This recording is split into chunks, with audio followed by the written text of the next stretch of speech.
সাউথের সিনেমা বরাবরই আগুন। Love story, romance, comedy, action আর টুইস্টে ভরপুর থাকে তাদের সিনেমাগুলো। আর এমনই 10টি সিনেমা শেয়ার করতে যাচ্ছি আজকের ভিডিওতে, যে সিনেমাগুলো অবশ্যই সবার দেখা উচিত। আর এই সিনেমাগুলোর মধ্যে কোনটা আপনি আগে দেখে ফেলেছেন তা অবশ্যই কমেন্ট করে জানাবেন। তো চলুন শুরু করা যাক। ম্যাডাম গীতা রানী 2019 সালে মুক্তি পায় সামাজিক ড্রামা ফিল্ম ম্যাডাম গীতা রানী। এই মুভিতে অভিনয় করেছেন জ্যোথিকা, হরিশ পেরাদি, পূর্ণিমা ভাগ্যরাজ, সত্তান নাগিনীদু এবং আরুল দোষ।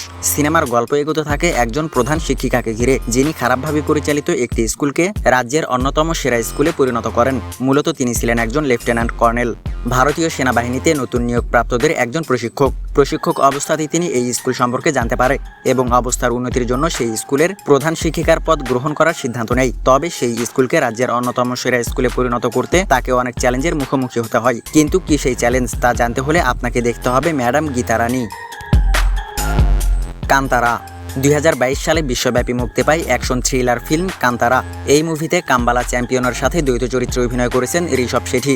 এই সিনেমার গল্প সাজানো হয়েছে একটি রহস্যময় জঙ্গলকে ঘিরে, যে জঙ্গলে আদিবাসীরা বসবাস করে, যাদের সাথে অনেক অন্যায় করা হয়। কিন্তু যখন লোভ, বিশ্বাসঘাতকতা, ষড়যন্ত্র এবং হত্যার পথ প্রশস্ত করে, তখন একজন যুবক আদিবাসী বিচার চাইতে অনিচ্ছায় তার পূর্বপুরুষদের ঐতিহ্যকে ত্যাগ করে।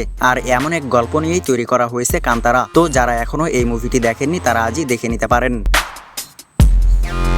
মাক্ষী 2012 সালে মুক্তি পায় ফ্যান্টাসি অ্যাকশন ড্রামা ফিল্ম মাক্ষী। এই মুভিতে অভিনয় করেছেন ন্যাচারাল স্টার নানি, সুদীপা এবং সামান্থা। এই সিনেমার গল্প সাজানো হয়েছে একটি ভালোবাসার গল্পকে ঘিরে, যেই গল্পে নানি তার প্রতিবেশী বিন্দুর প্রেমে পড়েছিলেন, যার কারণে সুদীপ নামে একজন ধনী শিল্পপতি তাকে খুন করে, কারণ সেও বিন্দুকে ভালোবাসত। কিন্তু মৃত্যুর পর নানি একটি মাসি হয়ে পুনর্জন্ম করেন এবং তার মৃত্যুর প্রতিশোধ নেয়। এছাড়াও সে বিন্দুকে সব ধরনের বিপদ থেকে রক্ষা করে। তো অন্যরকম ভালোবাসার গল্পের এই মুভিটি না দেখে থাকলে দেখে নিতে পারেন। সারিলেরু নেকেব্ভারু 2020 সালে মুক্তি পায় অ্যাকশন সিনেমা সারিলেরু নেকেব্ভারু। এই মুভিতে অভিনয় করেছেন মহেশ বাবু, রেশমিকা মান্দানা, তামান্না ভাটিয়া, জয়া প্রকাশ রেড্ডি, বিজয় শান্তি, প্রকাশ রাজ, সত্যদেব, প্রদীপ রাওয়াত, হরিতেজা, সচিন খেদেকার, রাজেন্দ্র প্রসাদ, শুভরাজু, ভেনেলা কিশোর এবং অজয় প্রমুখ। সিনেমাটিতে মহেশ বাবুকে ভারতীয় সেনা মেজর অজয় কৃষ্ণ চরিত্রে দেখা যাবে, আর তাকে ঘিরেই এগোতে থাকে সিনেমার গল্প। সিনেমাতে মহেশ বাবুকে তার আহত সহকর্মীর পরিবারকে সঙ্গ দেওয়ার জন্য কুর্মিলে পাঠানো হয়। সেখানে গিয়ে তিনি দেখতে পারেন তার পরিবার অনেক বিপদে আছে। একজন দুর্নীতিবাজ মন্ত্রী সেই পরিবারকে হত্যা করতে চায়, আর তখন সেই পরিবারকে বাঁচাতে সেই মন্ত্রীর সাথে নতুন এক যুদ্ধে নেমে পড়ে তিনি। তো যাই হোক, অসাধারণ এই গল্পের সিনেমাটি না দেখে থাকলে আজই দেখে নিতে পারেন। সীতারামম 2022 সালে মুক্তি পায় রোমান্টিক ড্রামা ফিল্ম সীতারামম। সিনেমাতে প্রধান চরিত্রে অভিনয় করেছেন রেশমিকা মান্দানা, দুলকার সালমান এবং মৃণাল ঠাকুর। সিনেমার গল্প সাজানো হয়েছে 1964 সালে কাশ্মীর সীমান্তে কর্মরত একজন অনাথ সেনা অফিসার লেফটেন্যান্ট রামের গল্পকে ঘিরে। সেনা অফিসার লেফটেন্যান্ট রামের জীবন পাল্টে যায় যখন সে সীতা নামের একটি মেয়ের কাছ থেকে একটি চিঠি পায়। চিঠি পাওয়ার পর তিনি তার সাথে দেখা করেন এবং তাদের দুজনের মধ্যে প্রেমের সম্পর্ক গড়ে ওঠে। যখন সে কাশ্মীরে তার শিবিরে ফিরে আসে, তখন তাকে জেলে বন্দী করা হয়। তখন সে অনেক কষ্টে সীতার কাছে একটি চিঠি পাঠায়, যা তার কাছে পৌঁছায় না। এরপর ঘুরতে থাকে আরো অনেক ঘটনা। শেষ পর্যন্ত কি হয় সে সবকিছু জানতে হলে আপনাকে দেখতে হবে সীতারামম। কালা 2018 সালে মুক্তি পায় অ্যাকশন ড্রামা ফিল্ম কালা। এই মুভিতে রজনীকান্ত প্রধান চরিত্রে অভিনয় করেছেন। তার সাথে অভিনয় করেছেন নানা পাটেকর, ঐশ্বরী রাও, হুমা কুরেশি, সামুথি রাকানি, পঙ্কজ ত্রিপাঠী, অঞ্জলি পাতিল, কে মণিকন্দন, দিলীপন, নীতিশ ভিরা, সম্পাত রাজ এবং রবি কোলে। এই সিনেমার গল্প এগোতে থাকে ধারাবীর নেতা করিকালান ওরফে কালাকে ঘিরে, যিনি তার জমি এবং জনগণকে একজন অত্যাচারী মন্ত্রী কর্তৃক দখল ও উচ্ছেদ থেকে বাঁচানোর চেষ্টা করেন। এই সিনেমার গল্প অ্যাকশন কমেডি, এক কথায় অসাধারণ। যারা এখনো এই সিনেমাটি দেখেননি তারা দেখে নিতে পারেন কালা।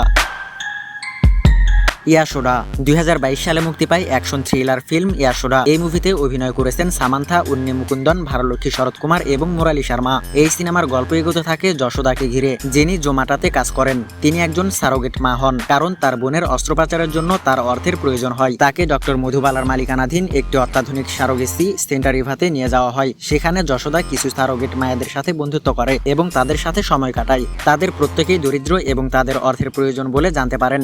এছাড়াও তখন তিনি এমন কিছু জানতে পারেন যা সিনেমার মোড় একেবারেই পাল্টে দেয়। কিন্তু তিনি কি জানতে পারেন এবং এর জন্য তিনি কি করেন, সেসব কিছু জানতে হলে আপনাকে দেখতে হবে ইয়াশোডা। আসুরান 2019 সালে মুক্তি পায় অ্যাকশন ড্রামা ফিল্ম আসুরান। এই মুভিতে অভিনয় করেছেন ধানুষ, মঞ্জু ওয়ারিয়ার, কেন করুনাস এবং তিজে অরুণাসালাম। আপনারা সবাই জানেন ধানুষের যত সিনেমা আছে সেসব সিনেমাই গল্প নির্ভর। তার সিনেমার গল্প থাকে একেবারে আনকমন, আর এসব গল্প মানুষের হৃদয় ছুঁয়ে যায়। আসুরানও তার ব্যতিক্রম নয়। সিনেমাতে ধানুষকে একজন গরিব কৃষক চরিত্রে দেখা যায়। ধানুষের ছেলে একজন ধনী জমিদারকে হত্যা করেছে, কারণ সেই জমিদার তার বড় ভাইকে মেরে ফেলেছে। তখন জমিদারের লোক ধানুষের ছোট ছেলেকে মেরে ফেলতে চায়, কিন্তু ধানুষ তাদের হাত থেকে তার ছেলেকে কিভাবে বাঁচায় তা দেখতে হলে আপনাকে সম্পূর্ণ সিনেমা দেখতে হবে।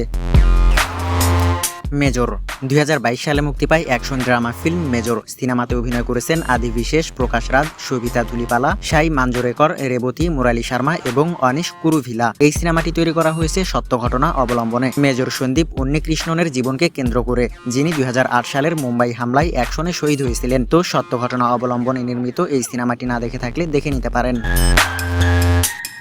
বিক্রম 2022 সালে মুক্তি পায় অ্যাকশন থ্রিলার সিনেমা বিক্রম। এই মুভিতে অভিনয় করেছেন কমল হাসান, বিজয় সেতুপাতি এবং ফাহাদ ফাসিল।